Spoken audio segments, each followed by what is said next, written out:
Now it happened in Iconium that they went together to the synagogue of the Jews, and so spoke that a great multitude both of the Jews and of the Greeks believed.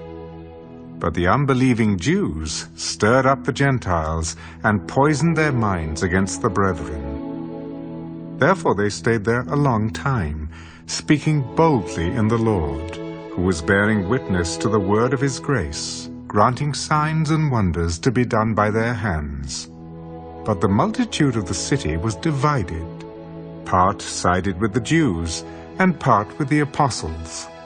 And when a violent attempt was made by both the Gentiles and Jews with their rulers to abuse and stone them, they became aware of it, and fled to Lystra and Derbe, cities of Lycaonia, and to the surrounding region. And they were preaching the gospel there. And in Lystra a certain man without strength in his feet was sitting, a cripple from his mother's womb, who had never walked. This man heard Paul speaking. Paul, observing him intently, and seeing that he had faith to be healed, said with a loud voice, "Stand up straight, on your feet." And he leaped and walked. Now when the people saw what Paul had done, they raised their voices, saying in the Lycaonian language, "The gods have come down to us in the likeness of men." And Barnabas they called Zeus, and Paul Hermes, because he was the chief speaker. Then the priest of Zeus, whose temple was in front of their city, brought oxen and garlands to the gates, intending to sacrifice with the multitudes.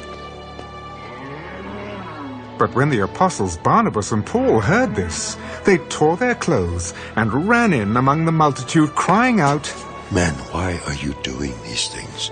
We also are men with the same nature as you, and preach to you that you should turn from these useless things to the living God, who made the heaven, the earth, the sea, and all things that are in them, who in bygone generations allowed all nations to walk in their own ways.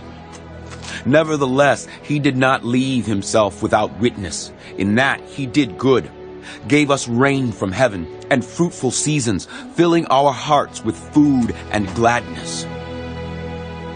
And with these sayings they could scarcely restrain the multitudes from sacrificing to them. Then Jews from Antioch and Iconium came there, and having persuaded the multitudes, they stoned Paul, and dragged him out of the city, supposing him to be dead. However, when the disciples gathered around him, he rose up and went into the city. And the next day he departed with Barnabas to Derbe.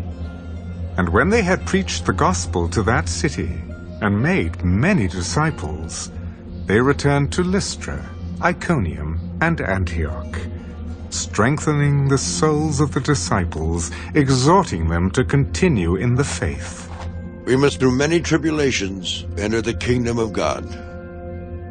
So when they had appointed elders in every church, and prayed with fasting, they commended them to the Lord, in whom they had believed. And after they had passed through Pisidia, they came to Pamphylia.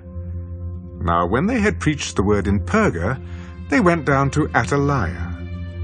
From there they sailed to Antioch, where they had been commended to the grace of God for the work which they had completed.